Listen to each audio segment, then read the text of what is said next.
Ежегодно члены и сторонники Коммунистической партии России принимают участие в торжественном мероприятии, посвященном годовщине Великой Октябрьской революции.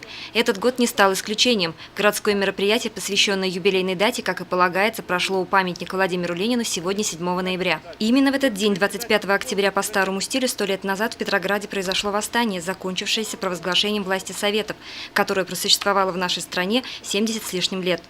Я считаю, это великая дата, и незаслуженно она сегодня, отмечается просто как обычный будничный день.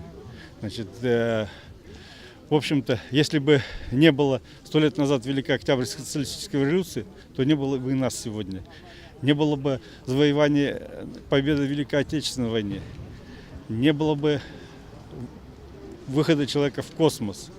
Все это, я считаю, вехи той истории, которую мы прожили благодаря Великой Октябрьской социалистической революции, которая вывела страну в новое мировое лидерство.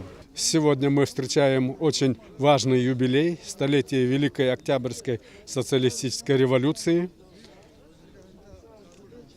Под его влиянием выросло несколько поколений советских людей.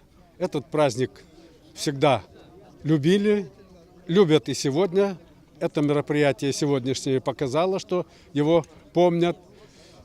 Я поздравляю наших горожан с этим большим праздником и желаю всего самого доброго. В рамках мероприятия активным партийцам были вручены юбилейные медали ЦК КПРФ, а после возложения красных гвоздей к памятнику собравшиеся приняли участие в шествии к обелиску «Вечный огонь», где в этом году также состоялось возложение цветов. Ирина Оренбургина, Олег Кадыров, Гульгинар Аскильдин, телекомпания СТВ.